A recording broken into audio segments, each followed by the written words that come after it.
ಕೊಪ್ಪಳ ವಿಜಯನಗರ ಭಾಗದಲ್ಲಿ ಭೀಕರ ಬರ ಆವರಿಸಿದೆ. ತುಂಗಭದ್ರಾ ನದಿ ಪಾತ್ರದಲ್ಲಿ ರೈತರಿಗೆ ಆತಂಕ. ಟಿಬಿ ಡ್ಯಾಂನಲ್ಲಿ ಕಡಿಮೆ ನೀರು ಸಂಗ್ರಹ ಆಗಿದೆ.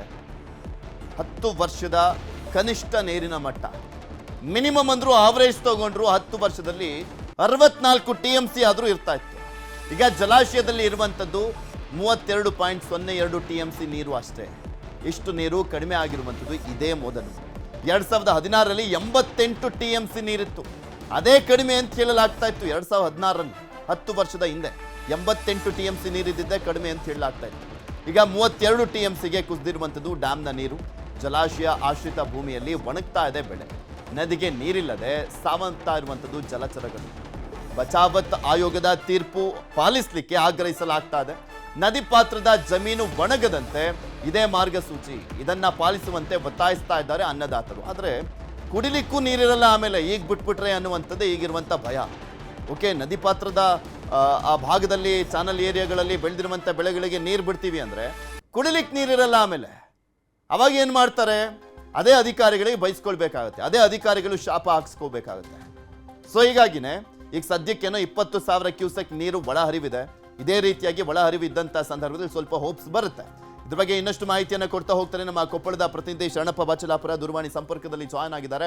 ಶರಣಪ್ಪ, ತುಂಗಭದ್ರಾ ಡ್ಯಾಮ್ನಲ್ಲಿ ಅತಿ ಕಡಿಮೆ 10 ವರ್ಷದ ಲೆಕ್ಕ ಹಾಕೊಂಡ್ರು 32 TMC ಇರುವಂಥದ್ದು. ಅದು ಯಾವ ರೀತಿಯ ಅನ್ನದಾತರಿಗೆ ದೊಡ್ಡ ಹೊಡೆತ, ಅದರ ಜೊತೆಗೆ ಜಲಚರಗಳಿಗೂ ಕೂಡ ದೊಡ್ಡ ಹೊಡೆತವನ್ನ ಕೊಡ್ತಾ ಇದೆ. ನೀರು ಇಲ್ದಲೇ ಇರುವಂಥದ್ದು, ನೀರು ಬಿಡ್ದಲೇ ಇರುವಂಥದ್ದು. ಪ್ರತಿ ಏನಂದ್ರೆ ತುಂಗಭದ್ರಾ ಇತಿಹಾಸ ಏನು ನಿರ್ಮಾಣವಾಗ ಒಂದು 70 ವರ್ಷಗಳಲ್ಲಿ ಇದೇ ಪ್ರಥಮ ಬಾರಿಗೆ, ಅದು ಮುಂಗಾರಿಯಲ್ಲಿ ಅತ್ಯಂತ ಕಡಿಮೆ ನೀರು ಸಂಗ್ರಹವಾಗಿದೆ ಇದೇ ವರ್ಷ. ಮತ್ತು ಈ ಬಾರಿ ಏನು ಕ್ಯಾಚ್ಮೆಂಟ್ ಏರಿಯಾದಲ್ಲಿ ಮಳೆ ಆಗದೇ ಇರುವಂತ ಕಾರಣಕ್ಕೆ, ಏನು ಶಿವಮೊಗ್ಗ ಮತ್ತು ಚಿಕ್ಕಮಗಳೂರಲ್ಲಿ ವ್ಯಾಪಕ ಮಳೆ ಆಗದೇ ಇರುವಂತ ಕಾರಣಕ್ಕಾಗಿ ಈ ಬಾರಿ ಅತ್ಯಂತ ಕಡಿಮೆ ನೀರು ಸಂಗ್ರಹ ಆಗಿದೆ. ಈಗಿರುವ ಪ್ರಕಾರ ಇವತ್ತಿನ ಇದರಲ್ಲಿ 32 TMC ಅಷ್ಟು ನೀರು ಸಂಗ್ರಹ ಆಗಿದೆ. ಕಳೆದ ವರ್ಷ ಇದಕ್ಕೆ ಸುಮಾರು 80 TMC ನೀರಿತ್ತು.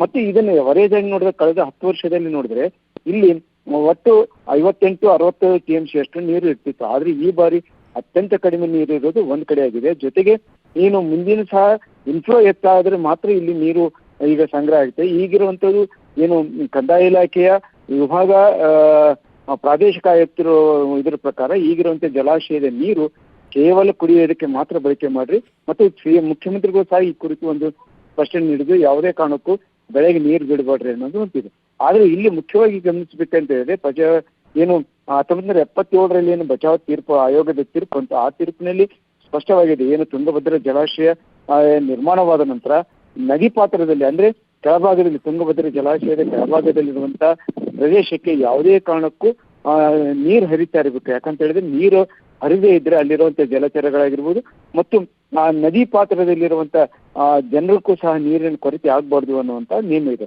ಆದ್ರೆ ಈ ಬಾರಿ ನದಿಗೆ ಒಂದು ನೀರಿಲ್ಲದ ಕಾರಣಕ್ಕಾಗಿ ಈಗಾಗಲೇ ಗಂಗಾವತಿ ಮತ್ತು ಸಿಂಧನೂರು ಈ ಭಾಗದಲ್ಲಿ ಈಗ ಇರುವಂತ ನದಿ ಸಂಪೂರ್ಣವಾಗಿ ಬತ್ತಿ ಹೋಗಿದ್ದು, ಇಲ್ಲಿ ಜಲಚರಗಳು ಸಹ ಮೀನು ಮತ್ತು ನೀರ್ನಾಯಿ, ಅದರಲ್ಲಿ ವಿಶೇಷವಾಗಿ ಏನು ಮುಂಡ್ರಾಬಾದ್ದಿಂದ ಕಂಪ್ಲಿವರೆಗಿಂತ ಪ್ರದೇಶವನ್ನ ನೀರ್ನಾಯಿ ಸಂರಕ್ಷಿತ ಪ್ರದೇಶ ಅಂತ ಹೇಳಿದ್ರೆ ಅಲ್ಲಿ ಸಹ ನೀರಿನ ಕೊರತೆ ಇರುವಂತ ಕಾರಣಕ್ಕಾಗಿ ಇಲ್ಲಿ ನೀರನ್ನು ಬಿಡಬೇಕು. ಜೊತೆಗೆ ಈಗ ಕುಡಿಯೋ ನೀರಿಗಾದ್ರೂ ನದಿ ಪಾತ್ರದಿಂದ ನೀರು ಬಿಡಬೇಕು. ನದಿ ಪಾತ್ರಕ್ಕೆ ಒಂದು ಕೆನಾಲ್ಗಳ ಮುಖಾಂತರನು ಕೆಲವು ಜನಕ್ಕೆ ನೀರು ಹೋಗುತ್ತೆ, ಇನ್ನು ಕೆಲವು ಜನಕ್ಕೆ ನೇರವಾಗಿ ನದಿಗೆ ಬಿಡುತ್ತೆ. ಆದ್ರೆ ಇದು ಬಹಳ ಅಸಹಾಯಕತೆಯನ್ನ ಅಧಿಕಾರಿಗಳು ಇರ್ತಾರೆ. ಮುಂದಿನ ದಿನಗಳಲ್ಲಿ ಈ ಕುರಿತು ಒಂದು ಪರ್ಯಾಯ ಮಾರ್ಗವನ್ನು ಸರ್ಕಾರ ರೂಪಿಸಲೇಬೇಕು ಅನ್ನುವಂತ ಜನರ ಒತ್ತಾಯ ಆಗಿದೆ. ಜೊತೆಗೆ ಪ್ರಕೃತಿ ಸಹ ಇವರಿಗೆ ಒಲಿಬೇಕಾಗಿದೆ. ನೀರಿಲ್ಲ ಅಂದ್ರೆ ಪಾಪ ಅಧಿಕಾರಿಗಳು ಏನು ಮಾಡ್ಲಿಕ್ಕೆ ಆಗೋದಿಲ್ಲ, ಇಲ್ಲಾಂದ್ರೆ ಕುಡಿಯೋಕ್ಕೂ ತೊಂದರೆ ಆಗ್ಬಿಡುತ್ತೆ. ಧನ್ಯವಾದ ಶರಣಪ್ಪ ನಿಮ್ಮೆಲ್ಲ ಮಾಹಿತಿಗಾಗಿ.